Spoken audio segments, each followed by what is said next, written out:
Hi beauties, welcome back. Jireh here.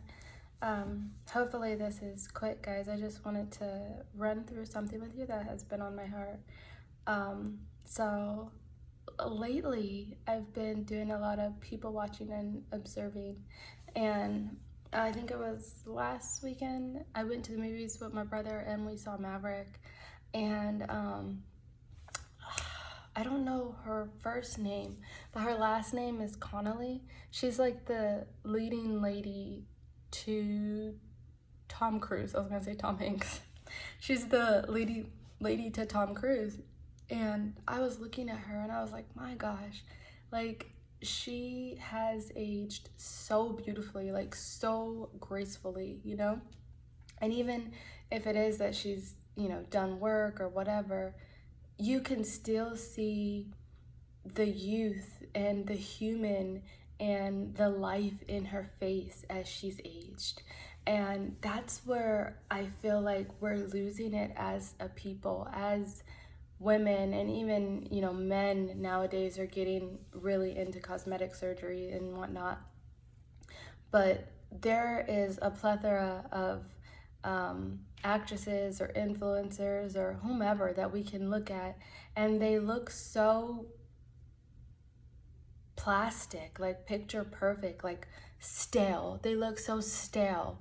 When they're just sitting there with their mouth closed, it's like, oh my gosh, you're gorgeous. But as soon as they start moving or laughing or smiling, you're like, it's like a transformation demon comes out and it looks so bad. I was watching this one actress, and she's very well known, but she had like these chickmunk cheeks, and then she had, I don't know what procedure this is called, but it was like to where her mouth was, her lips were like turned up, so even if she was like dead faced, it would still be like, it was ugly. I was like, Lord, like we have to get away from one, thinking that we are not good enough, that God didn't do a good job in creating us. Like he is a master, and the proportion of your face is there for a reason. The reason you have small lips, if you have small lips, is because it supports your nose. The reason your eyes are the shape that they are is so it supports your cheeks, your cheekbones, And now instead of looking at proportion or symmetry or just being grateful with what the Lord did with your face structure, your features, we're jumping on every bandwagon of this fad, that fad, and it was crazy because fads used to be only in clothing, but now you have it with hair, you have it with the cheeks, you have it with the lips, you have it with, people doing this to their eyes and all the fox eyes, thank you Lord, all this other stuff. And I'm like, you guys, we have to get back to what's real. We have to get back to authenticity. We have to get back to knowing ourselves and loving ourselves. I think there's two different things: to know yourself, know who you are, your soul, your character, and work on that is one thing. But then also know who you are as far as how you look, how your features benefit you, even what you may like about your features and what you may not, and be able to play upon those is also another thing. Both very different, but extremely important, and I think go hand in hand.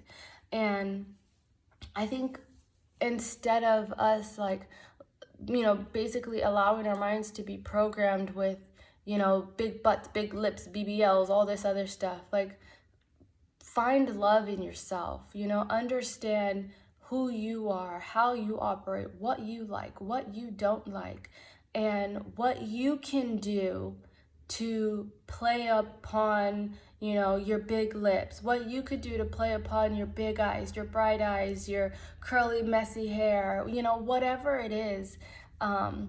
finding that thing that's for you, because no one else is like you. No one else can do what you do. And what God gave you, how God created you, the way you look, your look is going to get you into certain doors, into certain arenas.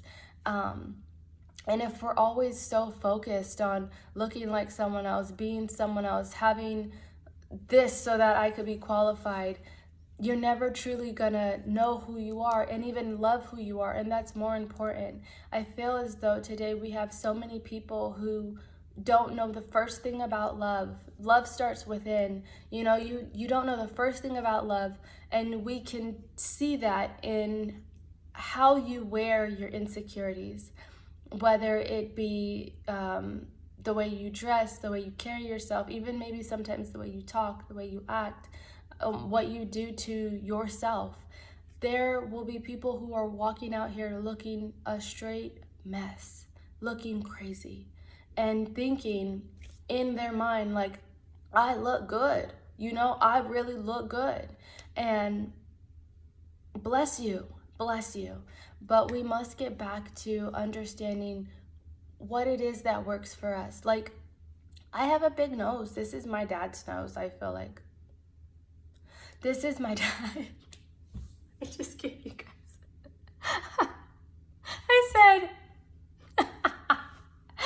but like, I have a bigger nose. And for a long time, it was like the skinny type little nose and stuff. I would contour the crap out of my nose, you guys. And I remember, like, there would be, when I was younger, I would not go out the house without makeup, because I was like, I have to contour my nose, and you can't just contour your nose and not do anything else, because that looks weird. And so I was just on that. But I remember one time I saw this picture of myself, and my nose looked so like pencil straight. It didn't complement my eyes and my lips, and that's when I started really like looking at symmetry and proportion.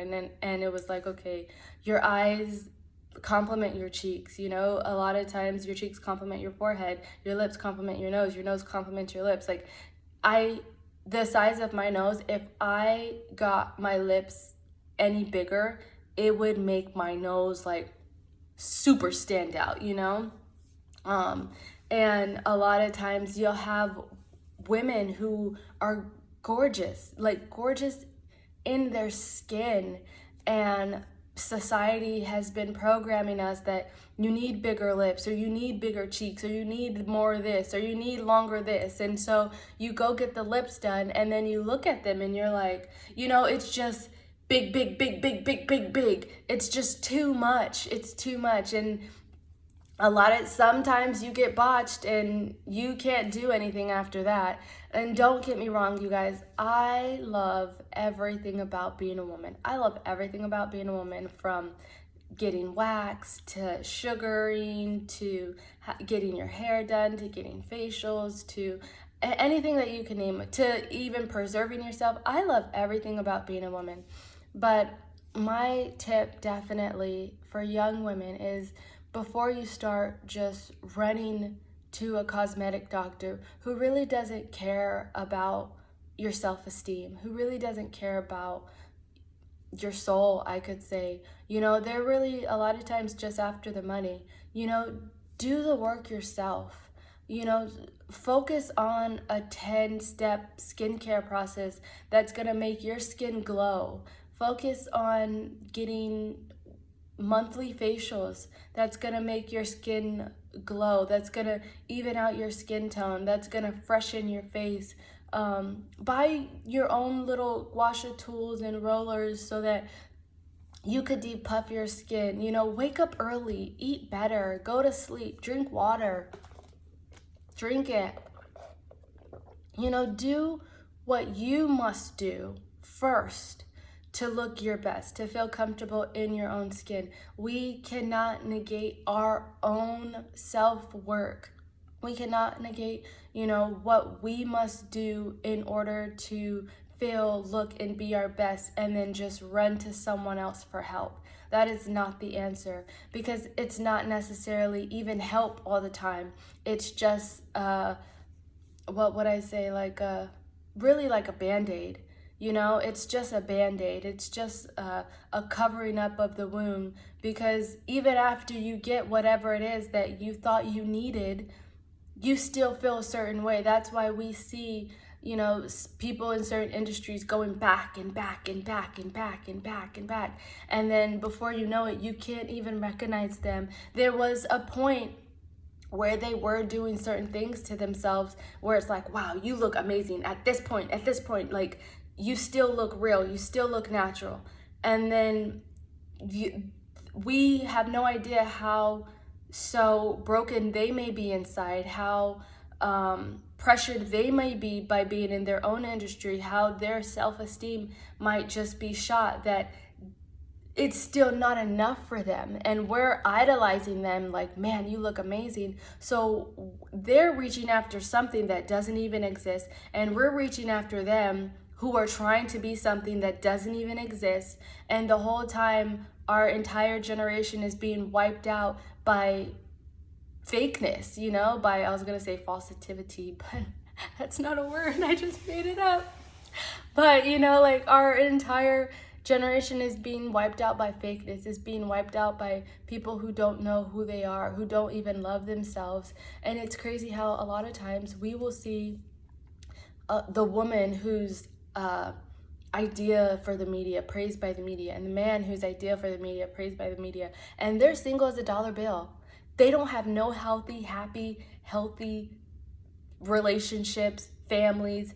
And I'm talking about like marriages, because a 40-year-old boyfriend and girlfriend, you should just be single. You're as broken as the toxic relationship, you know? Like, I'm talking about healthy, happy, whole, united marriages where you respect your man, he respects you, you guys know what you're doing. And like, don't get me wrong, every relationship, marriage, that's all work.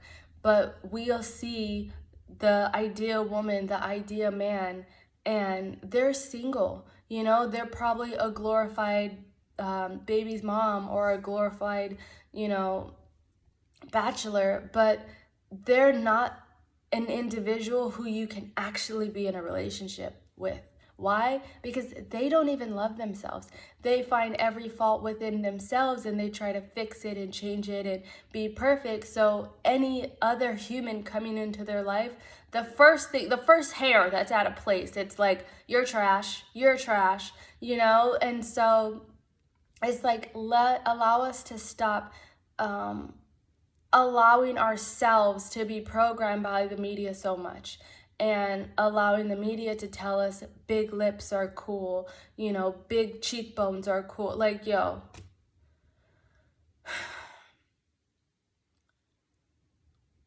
I feel like there's people who have features that others are paying for, and the ones that actually have the features don't even get the praise that they deserve. And then you'll have others who go and pay for the features, and it's like, I'm a new woman, I'm a new man. And it's like, no, you're not. You're fake. You're a copycat, you know? And so instead of trying to be someone you're not, look like something you're not, analyze yourself. Figure out what works for you, what you like about yourself, what you even love about yourself, and what you maybe don't, you know, maybe what you maybe don't like. But play upon the good, because everybody's dealing with an issue. There's something about even the most put together person, there's something about them they don't like. They may have cellulite underneath their dress, you know? Everybody is dealing with something that they have to constantly get over, you know? Like, they have to constantly you know, speak to themselves highly about. It could be something that you may not even see. But instead of us focusing on being so picture perfect, being so mannequin and frozen and stale, let's get back to being real, being authentic. It is amazing to have smile lines. It shows that you love life and you laugh. It's amazing to have wrinkles around your eyes. It shows that you're wise and you know how to have a good time. You know, like, focus on what you could do for yourself. Face yogas. That's really good. Face yoga is really good. There's over like what, 100 and something muscles in our face, and we can train those in order to lift our skin, just as if you were going to the gym. You know, you want that hike booty, hike it up. You want them hike cheekbones, hike it up, you know? So let's focus on doing the work, doing what it is that we need to do, that we can do, opposed to running to a doctor. And then afterwards, say you've done all that you can do and you want a little extra shot, go get your shot, girl. You know, go get your shot.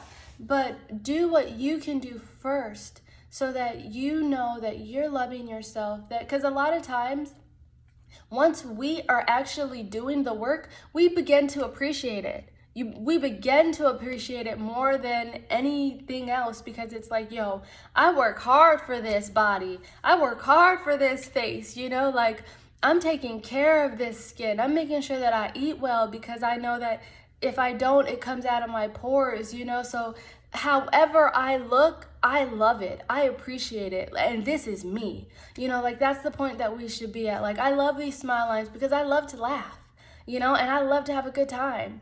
And so, like, I don't want to be like all the time. Like, no, I'm not a mannequin. I'm not a doll. I was created to be a human. I was created to breathe life, give life, look like life has happened to me, and it's been happening gloriously. You know, there is power in aging beautifully. There's power in aging gracefully. Our children, our young daughters, our young sons should see us as women aging beautifully, aging with time, you know, looking flawless, not looking plastic, not looking made up, not looking like we need to you know, inject ourselves everywhere so that we can be a picture perfect mannequin.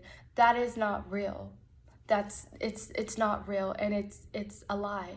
And so just focus on yourself. Focus on how you look. Focus on your strengths and your weaknesses, and how you could play upon both of those for your good, for your benefit. Because the more you love yourself, the more that you can see love everywhere, and the more that you can give love everywhere.